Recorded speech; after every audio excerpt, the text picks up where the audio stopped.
Welcome and thank you for tuning in to Cryptids, Creeps, and Conspiracy.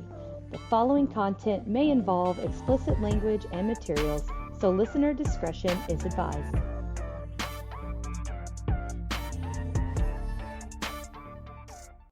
Hey everyone, with me today is Matt, and he has a YouTube channel, which is Planet412. Thank you for coming on with me. I generally take the first little bit here to give you the opportunity to explain, give information, tell us a little bit about your channel and that kind of thing, so we have a little background. Thank you.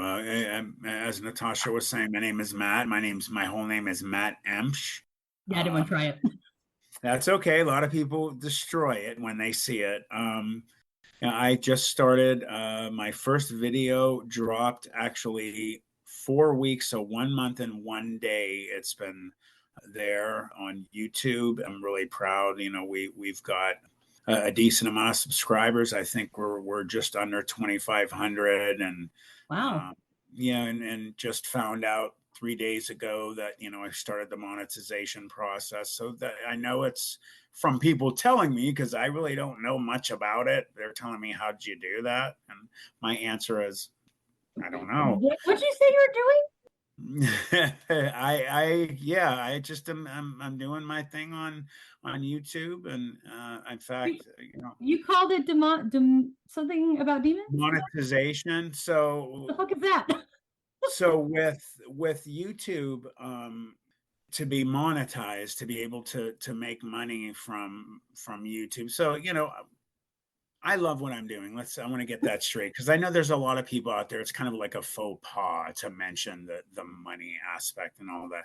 Hey, takes off, and I can do this for a living. I'm just saying. You are putting Patreon me, please support me. Yes, 100%. And no shame.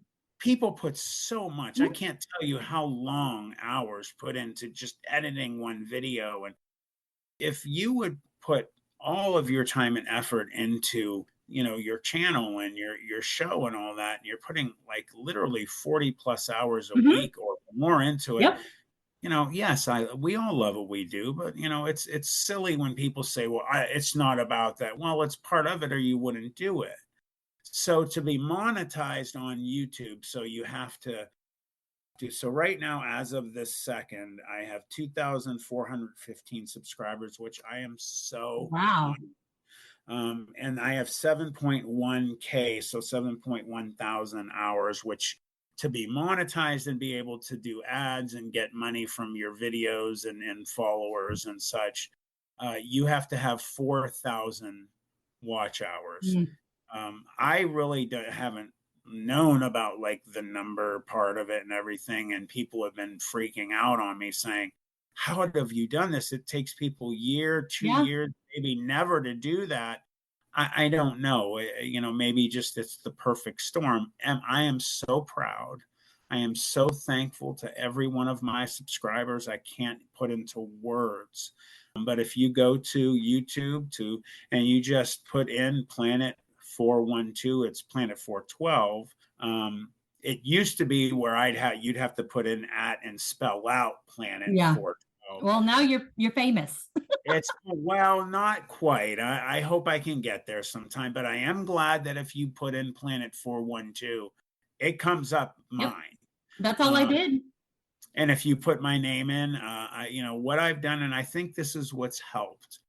Over the last 2.5 years, I have really made a very strong effort to contact a ton of shows, the biggest shows like Confessional, Saucerwatch Chronicles, What Lurks Beneath, Cryptid Creatures. We love it, Todd and Brian, and a number of others. I really busted my hump to tell people about my experience. And now, thankfully, people are reaching out to me, and I'm not having to kill myself. I don't say no to any interviews.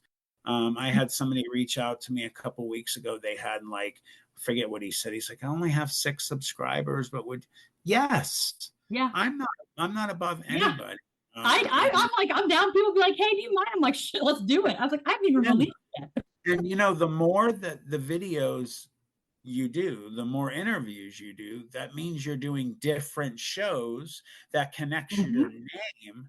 And then, the algorithm grabs that and it lets people Mhm. know about you. So I think that played into why my channel is doing so good. I'm very proud of the fact of I have a double-edged sword. What happened to me when I was 14, which we'll get into, was a life altering event that really affected me, in a bad way.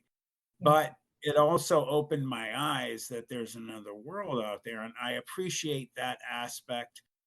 Also, people have been able to see the honesty in my interviews. And, the most detailed interview I have ever given in my life was at What Lurks Beneath with Dominic, Josh, and Pinocchio.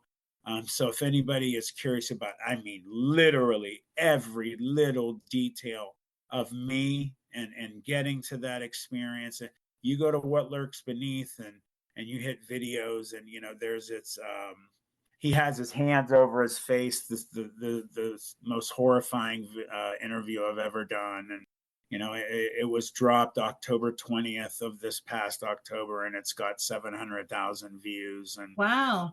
yeah, it's really gone off. And it was just the perfect storm, and I think that helped. But just jumping here, tonight, I'm very proud to be here. You and I are both friends with Todd Erie and Brian Brock from Cryptic Creatures, and Mhm. they talked very highly of you, and I checked your stuff Yeah. out, and you do great. But, just finishing real quick with mine, I would greatly, greatly appreciate anyone to go check out my stuff. I now have, I believe, four videos. I have four shorts. I dropped three, so I'm also doing narration of stories. People can send in their stories. Like right now, I'm doing stories from different states. I did one from Ohio being the most supernatural Mhm. paranormal state in America. I did Arizona. I dropped that last night. And then, if you go, please subscribe. It's so weird saying this. I It's know, it's right? crazy, but it's true. Please, go subscribe, Mhm. like all the videos, please hit the notification bell. And then people don't realize, they don't say this on their video. The most important thing, if you want to help and support people who have YouTube channels, you have to please, for us, not only do all those things, is subscribe, like, hit the notification, watch the entire video. That is as or more important than subscribing. Yeah. So I would greatly appreciate it. There's a lot of information on there. I'm available for narrations. I'm helping some other, like Kenny Thibodeau at Star Fox Media. I've narrated some of his. He's doing a great job. This young guy who's got a really cool channel coming up. I'm available to narrate. I'm available, to do, some speaking engagements, and we'll get into some of the health things I have. Unfortunately, since April of 2020, I'm a newly brought into the family, so to speak. Of I had my leg amputated, so I'm an amputee, and I've got that part of it. And I've had people ask me if I would do some inspirational speaking. I am also, on top of doing this, for 17 years I have been a radio broadcaster. I am a color commentator for football. I call high school, college, and semi-pro games. I'd love to call a pro one someday. So, I've been doing like broadcasting for a while for Western Reserve Radio. So if you go to westernreserveradio.com, you hit talent and staff, you can see my bio there. So, I would just really appreciate if you guys go and check out my channel. It's been getting, people are pretty happy with what they're seeing, and it's just going to get better. So that's basically, a general little bio of me right there. You're a busy bee. Very, I thought very. I was busy, but I very don't see my busy. family much these days. But They yeah, I totally get it. I basically work two full-time jobs. One I get paid for, one nobody, well, not a lot of people, well, I guess a lot of people actually know that I don't exist yet though. I'm really hoping my goal is, to get this thing, up and off the ground and be able to, 100%. even though I do put so much work into it. So again, I mean, I don't hardly like see the kid. I don't see my husband's hardly ever home. And when he is home, I'm in here recording. So I lose a lot of time there. And there's a lot of things too, though, that once if I can get the support and everything going, there's a lot of things that I want to do that I currently cannot do. Going to conventions, setting up booths to get to know people and network and meet these people with these awesome stories, which is, how I've met a lot of people a few weeks ago. And I just can't do that because I can't afford to go to do these things and to travel. I would like to do more ghost hunts on my own to report back those, but that takes money. And yep, I'm on the fence. I have considered squatching. I don't like outside. I don't like outside or heat or walking or so basically all of that. But I would like to at least, that I really don't want to walk up against something that could just like destroy me in 2 seconds. Right. That makes me very nervous. But I would like to at least try it once, just to have the experience and be able to get that. And whether I see something or not, it is what it is. It's whatever. But I really don't go by yourself. Definitely go with people the first time. Yeah, there's probably going to be one and done here. I don't think there's going to be a lot of squatching going on. I would like to hunt for other things, but maybe not something that's that dangerous. Right. I understand. I really do. In memory of Todd, it's terrifying. Still like that whenever he says that. Have you seen the documentary they were in? Yes. Drinking game. What a great job too. Yeah. So get some shot glasses, and every time Todd says terrifying, take a shot. Make sure you have lots of water though, because you're gonna get drunk real fast. Yeah, so, they do a great job. They do. They are absolutely phenomenal. And I mean, he was big time, just was all about telling me how cool you were and I need to get with you and all this stuff. So they've been a really great resource for me, especially recently. And so I just really appreciate them. And I really appreciate everybody. And like you said, when you get on other shows, you're not just on another show. They typically will make a post or something that says, hey, check us out on this podcast, and they will direct people. And I actually just had a recording with someone Friday night, and like I looked on their Instagram page, and they have almost 1,000 followers. And I'm like, holy crap. Yeah. And oh my gosh, he was amazing. I mean, absolutely amazing. I'm going to wait to shout him out on when his episode comes out though, because I told him I would tell him when I mentioned his name. I don't want to jump the gun. So I'll wait patiently, like I'm not good at doing. But I'm super excited. Oh, you just froze. This is why we don't talk about the demon. I love how I have a very paranormal vibe going on behind me, and I don't know why. It's fine. That's fine. It feels very green, Just actually, I like that color. It's cool. Don't move anything behind me because it'll be really fucking creepy. If it happens, you'll see my face change. Yeah, I'm just kind of okay. That's weird because I do kind of have the heebie-jeebies. Like there's something in here. I just don't know where.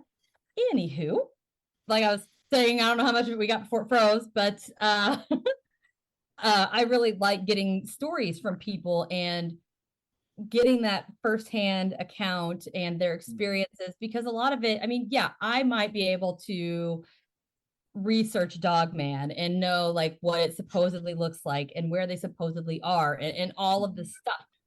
But to have someone who has been there that can tell me, it's so awesome. It's kind of like when people, they talk about ghost hunting, stuff like that. And I'm like, oh, honey, I got stories for days. You want to hear some creepy shit? I got it. It's all about it. And I've never had anybody actually have a real cryptid story. So you're my first one. I'm glad I can at least do it. I was talking to Todd. He was asking me actually a little bit ago, hey, how'd it go between you and Natasha? I was like, actually, I'm getting ready to go walk in right now.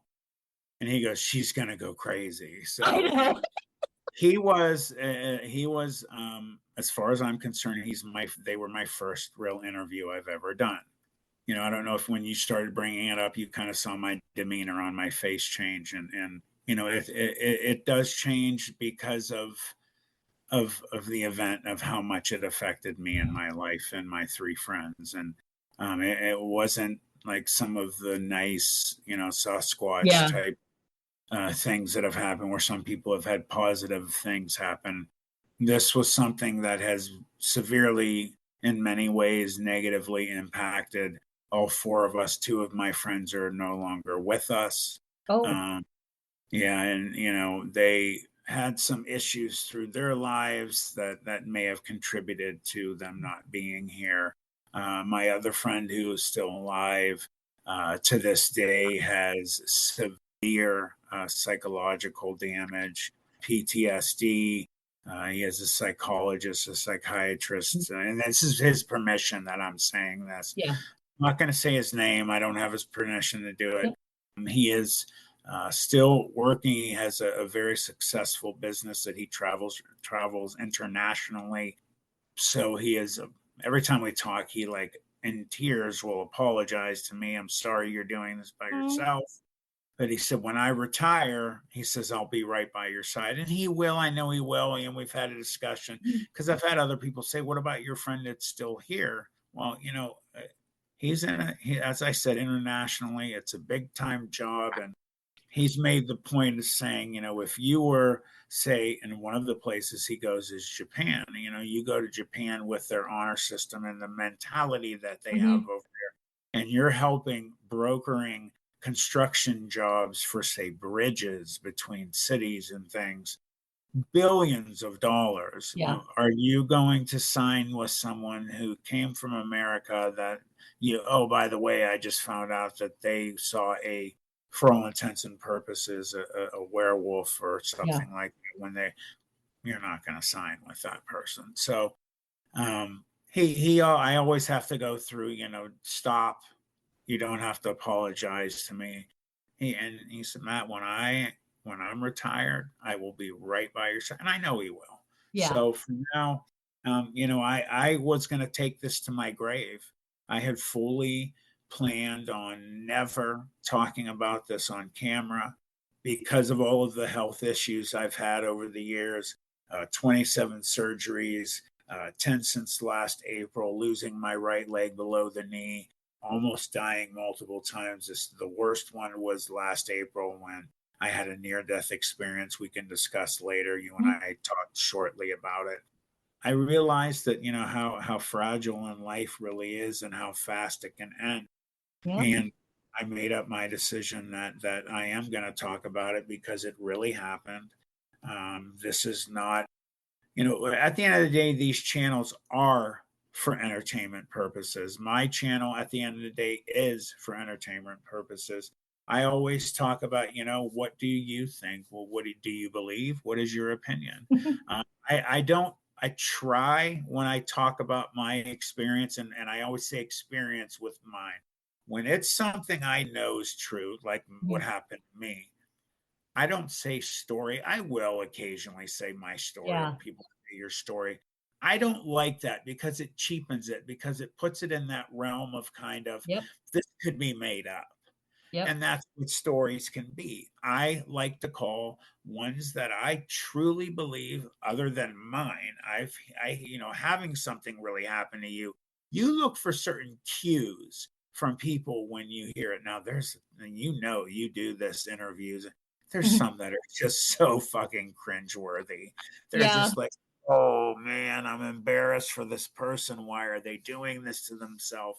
But then there's other ones that I've heard, like my one good friend. I'll get you in touch with him. Todd and Brian actually interviewed him. His name's Ernie Davio. One of the most incredible Bigfoot experiences I've ever heard, and I believe 100% true. Has every cue that I look for real experiences. He has, detail beyond just somebody making up a story. So I'm just very serious about, when I talk about mine, I say it's an experience. It just, and again, I try not to hate on the people. I try not to begrudge anyone that doesn't believe what happened to me, because unless you've really seen the type of things that I've seen, or the thing that my friend Ernie and some other people, Ron Moorhead, who I've gotten to be good friends with, what happened to him in the Sierras with the Sierra Sounds. Let's be honest, the Gimlin footage, the Patterson Gimlin footage of Patty, of that Bigfoot back in, in the 70s or what, that's a real video. I mean, they have enhanced that video. There is, there are muscles moving in the thigh. They always talk about there's a herniated quadricep. You have, other than Dr. Meldrum and other people that specialize in anatomy, and you've had real orthopedic surgeons and people who say there is no way that is not real. There are muscles moving in every way.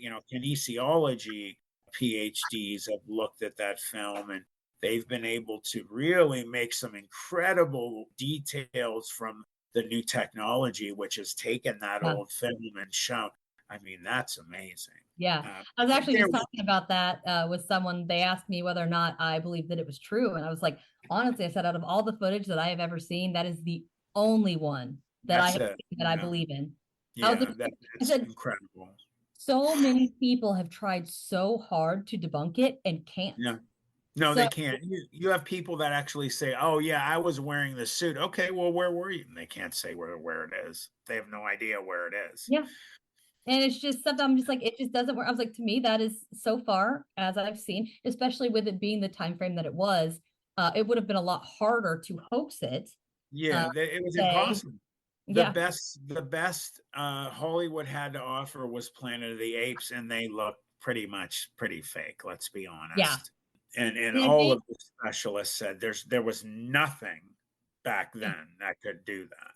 I think the only other piece of evidence I would say that I believe as strongly about being true would be the Solway Firth UFO man photo. I agree. That's incredible. Yeah. That guy just popped up in that picture and then was gone. And they tried so hard. I mean, they offered a ton of money and stuff, and no one could get it. I'm glad you mentioned that one. That's one of my others that I 100% believe in. I think that was a time traveler. I really do. Yep. Yeah, I just think he blinked in and he blinked out. And the dad caught it. And that's really, really a special one. But getting into mine.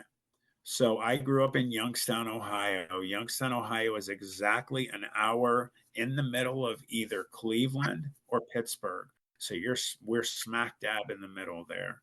I know that town. Okay. I think I've done research for a couple things in that town. Youngstown is very, very well known in the paranormal, supernatural, and cryptid community. My good friend Barton Nunley doesn't like that word cryptid, but we all know what it means. It's not been proven by science yet, but here's the thing with Dogman. There's been I have a really good friend, Martin Groves, who everyone I'm sure knows that incredible.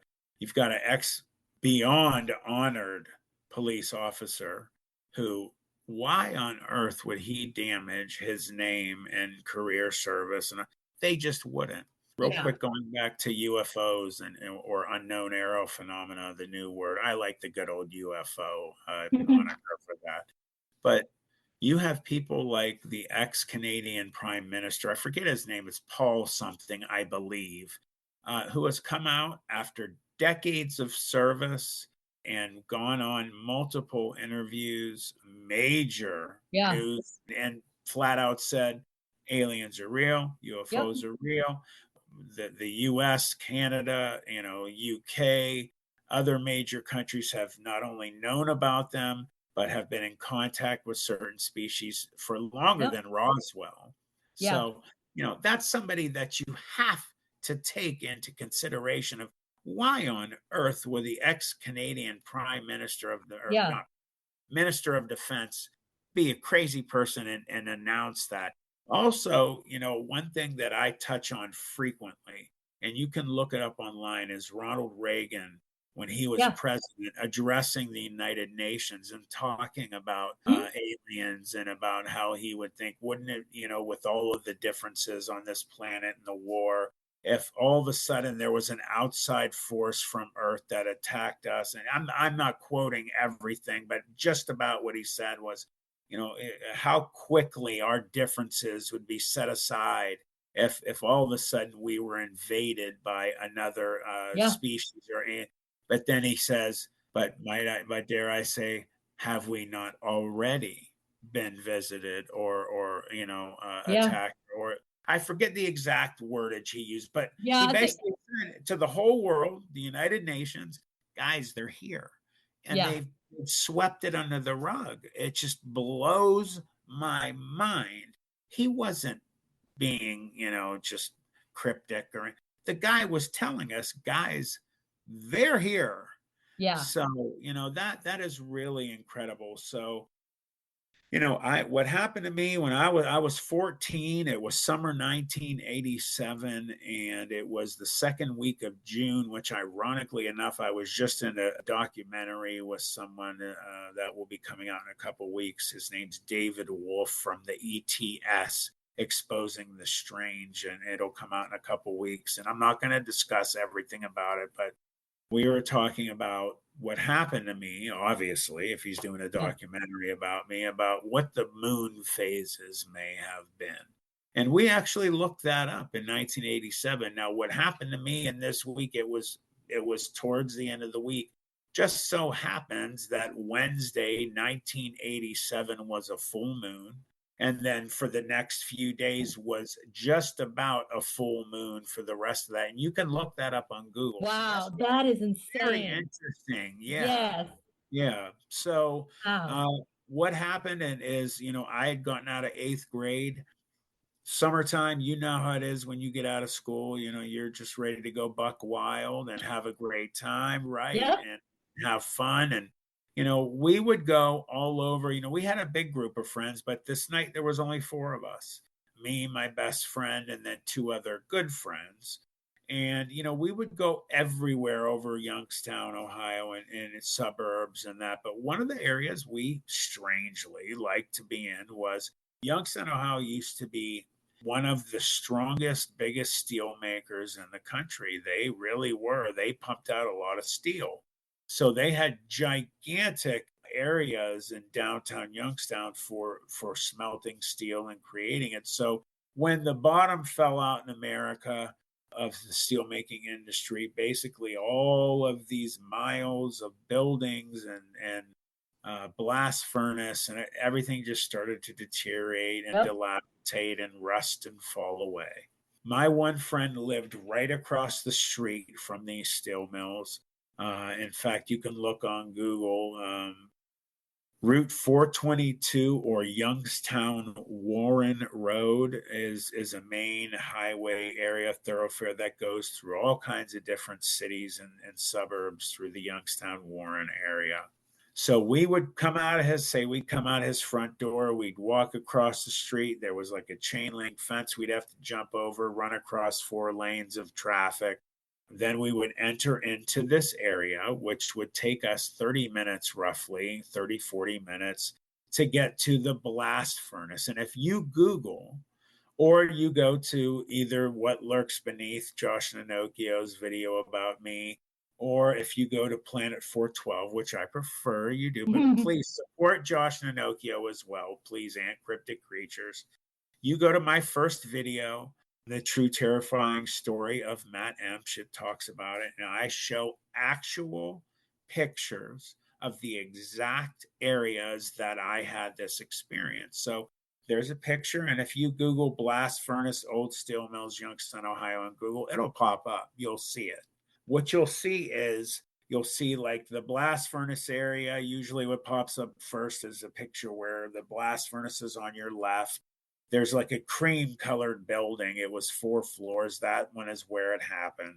There's also a railroad track you can see super close to these buildings. And the reason that they had them is you were able to bring in material to make steel and get the steel out. Now there's 3 different steel making companies down there. newer facilities that are down there. And they have all but destroyed and demolished all of the old steel mill buildings to make room for these new Yeah. businesses. So you can see pictures of the blast furnace where this happened, but it's not there anymore. So what happened was we liked this one blast furnace building because it was pretty easy for us to get into. But what we liked was there were no stairs leading up into this building, and the reason we liked that is because there were during 1987 there was a lot of stuff going on in Youngstown. It was called Murder Town, USA. Numerous times through the years, Youngstown, Ohio, unfortunately has gotten the moniker of being per capita the most dangerous city in America for murders. Now, it's gotten much better now, Yeah. but during that time it got that moniker. It was per capita. There was the most murders. So I think we excuse just me. found out why I recognize the name. Yeah, and so funny quick little side note, my wife she's a dance and baton teacher. She had went to Detroit to go to a competition, a big one. She had her studio there, and she was walking around trying to find this one building, and two Detroit police officers went up to her and said, "Ma'am, we noticed you're kind of walking around, you shouldn't be out here by yourself. Can we help you?" Oh, shit. And she said, "Well, this is where I'm going." They're like, "Okay, well, we'll walk you over there, and we want to make sure no one bothers you. It's not a safe place." They was in the downtown area, and as they're walking, they said, "So we're just asking, where are you from?" She said, "I'm from Youngstown, Ohio." And they went, "Whoa, okay, we don't need to help her. She's fine by herself." She's a We just bad thought it bitch. was fun. Yeah, yeah. So people, a lot of times in the past, you find out we're from Youngstown. I'm like, don't mess with those people. It was a rough time for me. I grew up in a family of five. My oldest sister, then my brother, then my sister. They all older. My oldest sister is 11 years older than my brother is 9, and my other sister 6. There was a lull, then me, and then my little brother who was on my hip my whole life, 14 months younger. So there was a separation between us. So when they were growing up, our area on the north side of Youngstown where we grew up was not, and when they were older, it was safe. My Yeah. mom actually grew up in the house next door, ironically, and they used to sleep at night with their screen door on. So that was that lifestyle all the way back then. When me and my brother were growing up in the 80s and there, I unfortunately had to learn how to fight when I was really young. We were one of the only white families for 5 blocks. We lived the block from the Westlake projects. My mom and dad put 5 kids through Catholic school from preschool through high school. So they could have moved out to a much nicer area That's up. years. Yeah, but they wanted their kids to have good lives, so they busted their butts. Yeah. So we grew up in a rough area. It was not easy. I had to learn to protect myself at a young age and my little brother. So again, fast forwarding down to this when I was 14, being down in that area, not only was it just dangerous because of the buildings themselves were falling apart. We'd be inside this building. You have big chunks of concrete once in a while would fall 4 floors from the top. And if that hit you, you were done. Yeah. Stairs were falling away, and sorry, I'm fighting a sinus infection, and you get some homeless people in the area, which we never came upon, but you never know what type of person you would run in, so you didn't want to run into that. You also had Youngstown was always well known, even in the 80s, for mafia ties, very strong. So once in a while, you'd see some strange cars like limousines and stuff down there and wonder what they're doing down there. Another thing that you didn't want to run into is, gangs were huge in the late 80s and 90s, all over the country, Bloods and the Crips in California. That didn't escape Youngstown either. So you'd hear gunshots down there. People would be murdered down there. Bodies would be put down there. They'd hide their drugs down there. You just didn't want to run into gangs either. The thing that we feared the most, 100% bar none, were packs of wild dogs. Anyone that lives in bigger cities that like Detroit or Cleveland, Ohio, and Toledo or I keep naming Ohio areas, but there's other states that have big cities that, LA. yeah, right, that have areas that they're going to get rid of buildings and areas because they're just dilapidated, Mhm. old. No one's utilizing them. Well, you get wild dogs that either are born in the wild or they run away from home. And basically, they all depend on each other. They run in the packs 5 to 10 to 12. They're not the kind of dogs you want to bring your attention. You don't want to walk up to them and try to, they kill people. In fact, during this time frame, about 2 years, 3 years, somewhere in between, there were 2 homeless people supposedly mauled to death by wild packs of dogs down there. Holy shit. This will come into play a little bit later.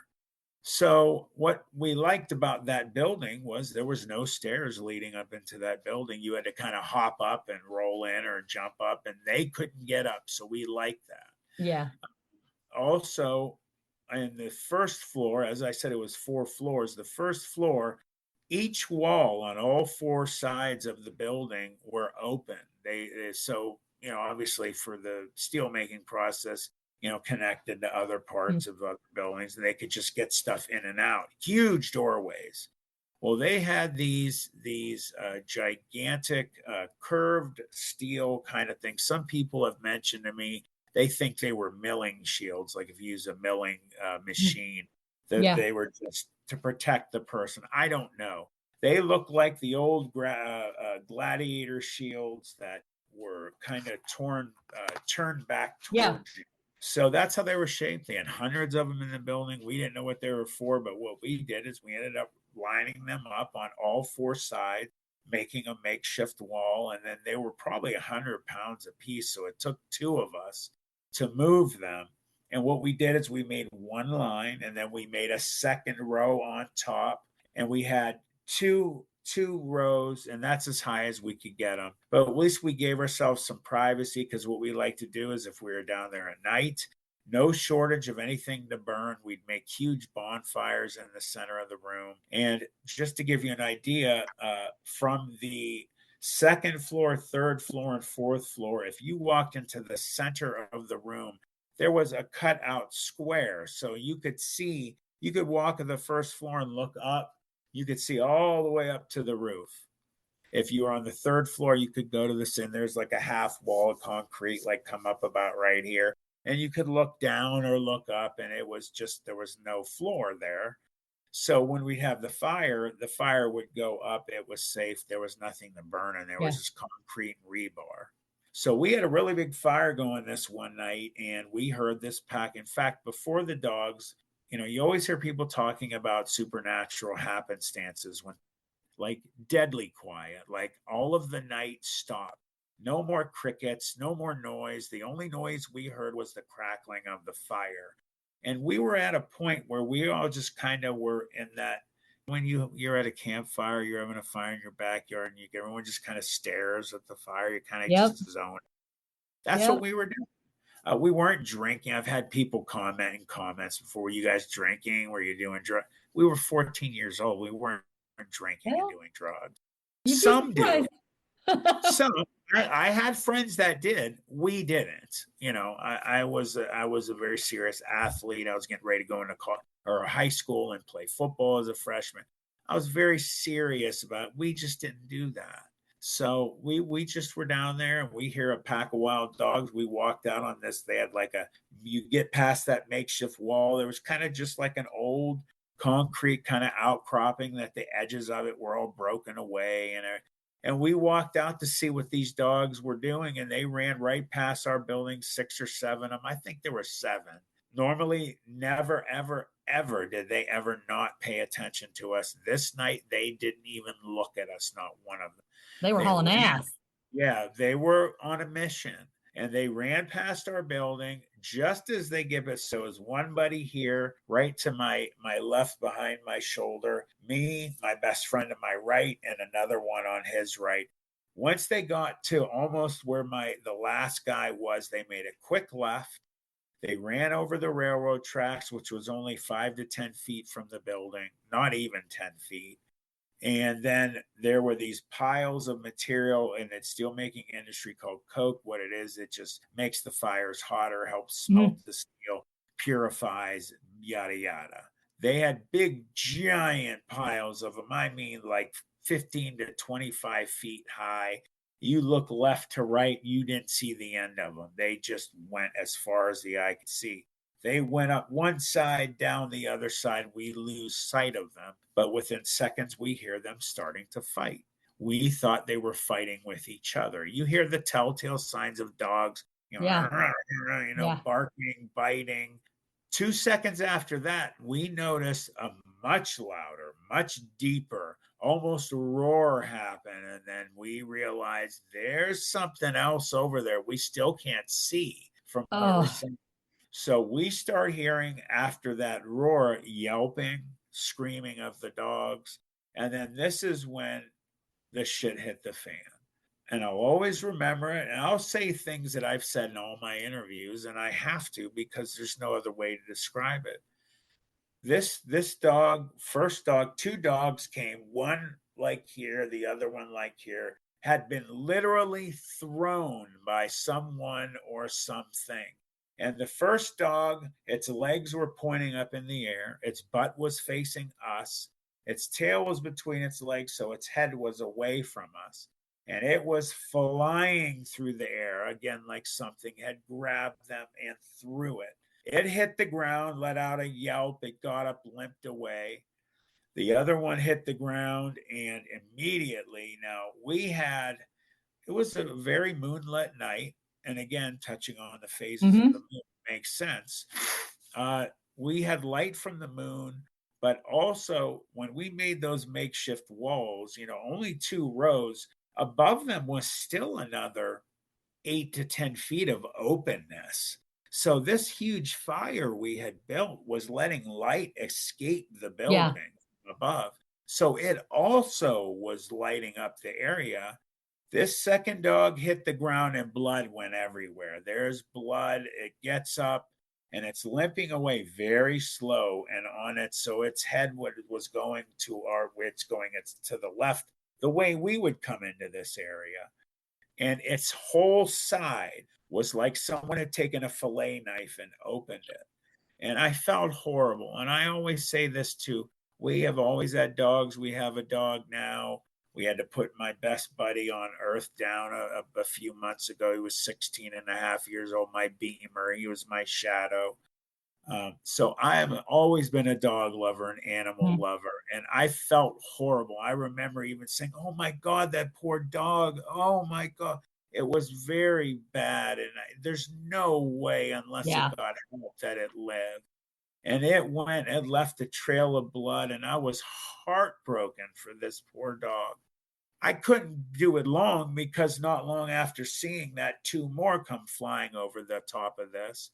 One hit, gets up, run away. The other one had hit the top of this pile of this material, this coke, and just stuff went everywhere. It just exploded. And it rolled a few times and it got up actually on the side of the mound and it ran away. And then 3 more came running. They just decided they're out of there. So they all go to our left. We're in complete and utter shock, watching them run, wondering what's going on. And my buddy to my left and behind me pokes me in the back and he says, guys, what is that? What is that over there? Look, look, look. And we all turn and we look to our right. And then this is something that I'll never forget is the biggest, largest wolf looking creature on all fours comes crawling up to the top of this mound. And it was so big. And I've always said this, and I always will to the day that I die. It was so big, Natasha, that it looked fake. It was gigantic. It was bigger than any animal to date I've ever seen. And it had a build of the closest thing that we could compare over the years, just similarly, because nothing was I've never seen anything built like to date. But the closest animal that is known that you can compare its build to was a polar bear. The way a polar bear is, it's lengthier than like a Yeah. grizzly. They're like, I always say this too, they're like a big walking boulder, real. Yeah.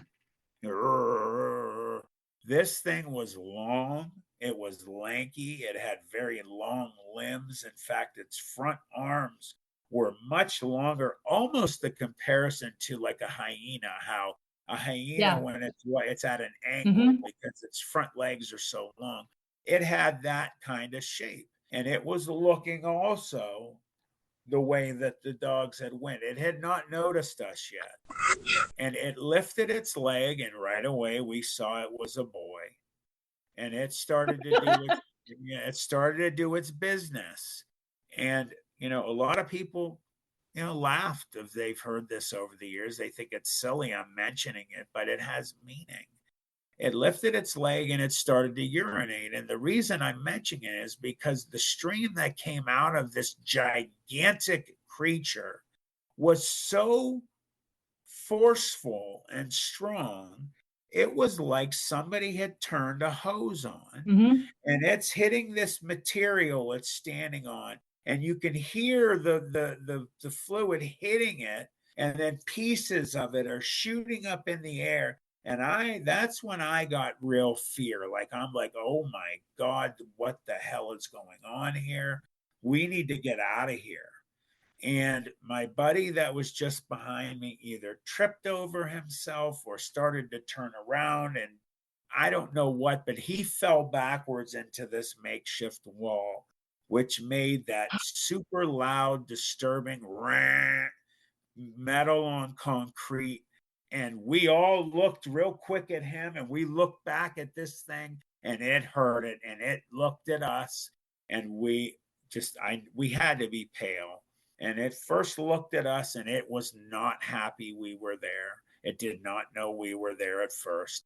And the first thing that told us all this thing was not normal, was not a normal creature, it was supernatural in some way, is when it looked at us, its eyes were glowing the brightest orange, amber, yellowish kind of color you have ever seen. And it was literally emanating light from its eyes. It was not eye shine. We thought maybe it was later the first time we talked about it. But as all four of us went over it all the years, and then the little other things I'll mention soon, it wasn't eye shine. It was literally emanating some type of power source from inside of this creature. And you could see with its size, imagine you're looking at a creature so big it looks fake. It looks like we're watching a movie, and then the thoughts kept creeping into my head. Okay, I'm about to wake up. I'm dreaming. This is a dream. Yeah. We didn't wake up. It was really happening. And you could see the anatomy of the eyes, you could see the pupils, and you could see when it was looking at each one of us. And it actually looked down the line at us. It started from my right to my buddy on the end. It looked at him, my best friend. And when it stopped and it looked at me, it actually looked down, it looked up, and it looked at me. It almost you felt almost like something was, like you could feel it, Through like you. burring through you. It was Mhm. boring into your body, looking inside of you. And then it looked next to my buddy here. And then all of a sudden, what it did is it took a deep, and it took the loudest, and I've never heard anything similar to it in my life. And trust me, all these years I've been trying to find something. Nothing I've ever heard can even compare. It was like putting together a tiger, a lion, a giant wolf, and if you've ever seen alligators or crocodiles in the water, they kind of have their own kind of growl, Yeah. roar, and it's got a rhythm to it. Yeah, like a It guttural was almost. like that. Because if you've seen them in the water, when they do it, the water jumps off their back. And well, it was a combination of all of this in one. And it was so loud and so disturbing and jarring that when it came at us, you almost felt the air from it. And we all kind of grabbed our ears and turned away. And immediately you felt what I felt immediately was a vibration go through Mhm. me. It felt like everything inside of me vibrated. And I started to bend over. It felt like my legs were going to give out on me. My quadriceps, my hamstrings, my calves, all the way down to my ankles. I thought I was going to go down on my knees, and I was bent over, but I was looking up because I didn't want to take my eyes off of this thing. My best friend to my right had told me later that's the similar way he felt. The two on the ends, though, one here was gagging and dry heaving, bent completely over. He was not looking at it. And then the other on the far side, I heard him say, "I'm going to pass out. Something's wrong."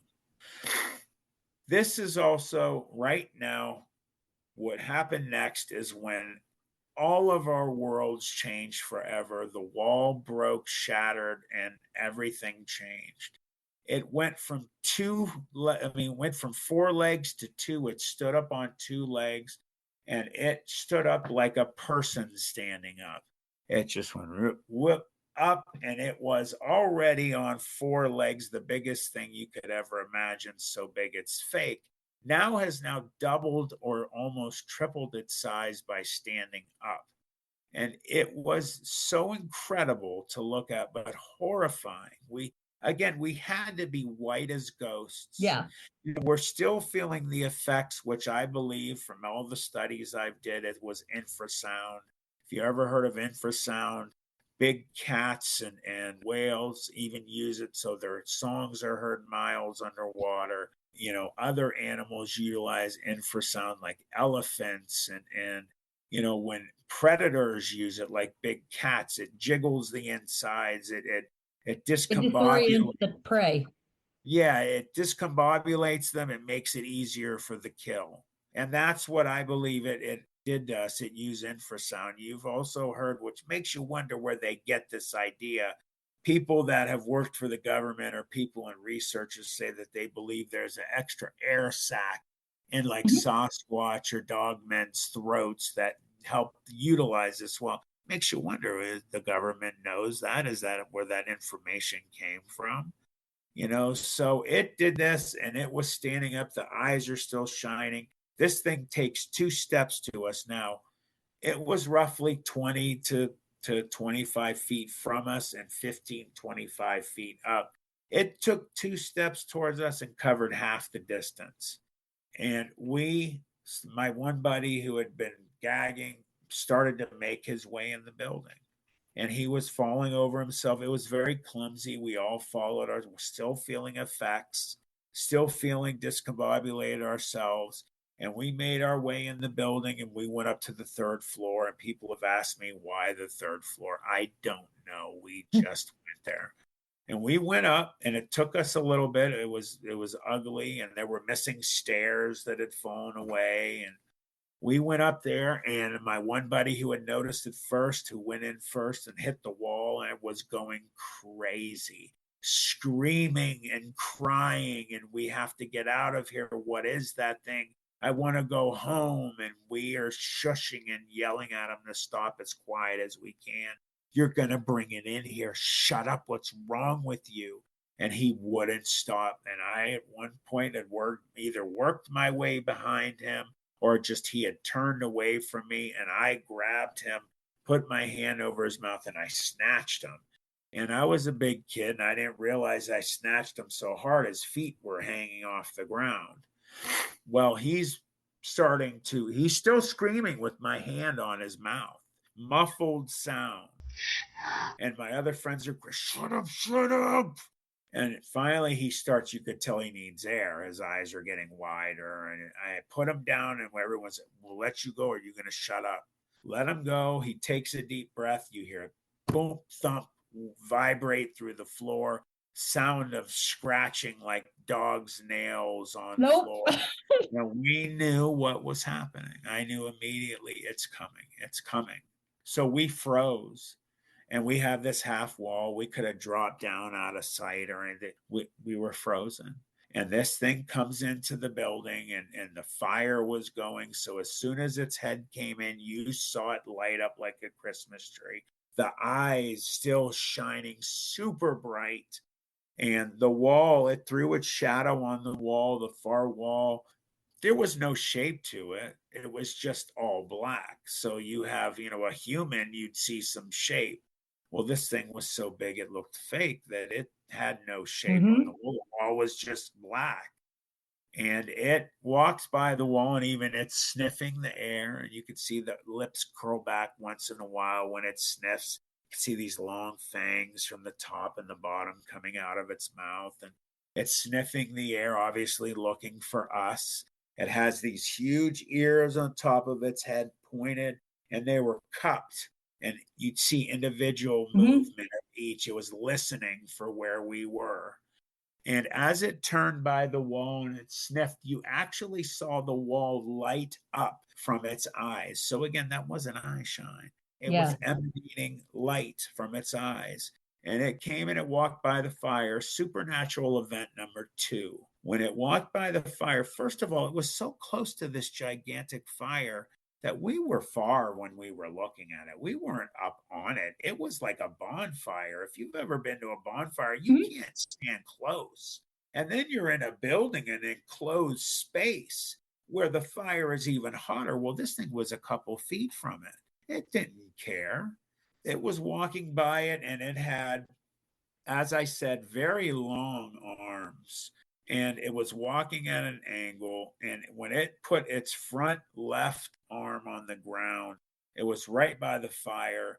And all of a sudden, its entire arm from the shoulder on down to the hands, did the easiest way to describe it was it did the predator effect. It cloaked out. It just almost disappeared. You could still see some shape, some shimmering.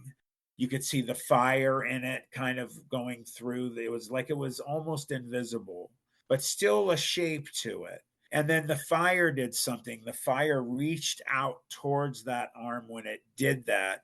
And if you've ever seen video of the sun when the magnetic storms happen and the ribbons come out from Mm-hmm. it, that happened with the fire. It started doing that type of stuff all around its arm. And then it only for 3 seconds that happened. And it went back to normal. The fire jutted back and just went back to the fire. But when it did it, the fire reached out towards it. It was so strange. And two of us noticed it, and two, I think it was 2 or 3, 1 or 2 didn't. I can't remember the exact number. I saw it. My best friend saw it. I can't remember if 1 or 2 of the others did.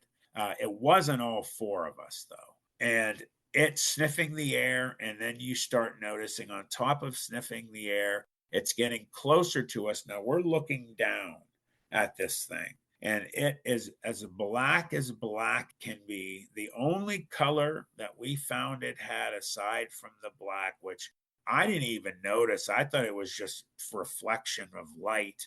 My other 3 friends said no, it had a white stripe from the back of its neck all the way down its back to its tail.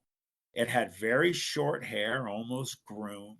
It was maybe an inch long. You could see all of the muscles, everything. When you see big Mm. cats walk, you see Yeah. the Mm-hmm. scapula pop up. And when those were popping up, there's huge muscles surrounding them, just tensing up and rippling. And it had a super long tail. The tail was like a big panther's tail. It was just like that thick. And it was very long and it was curled and it had just extreme length to it. And it was salivating from its mouth. I'm not talking just a little. I'm talking like it was pouring from its mouth, and you could hear it when it hit the ground over the Mm-hmm. fire. So that told me this thing's coming to eat. It's going to kill. It's starting to salivate for that reason. So the real fear has now changed to a new level. And all of a sudden it caught our scent and it snapped its head up and it looked at us and it stood back up on 2 legs. And you saw everything in just the most grand just exposure.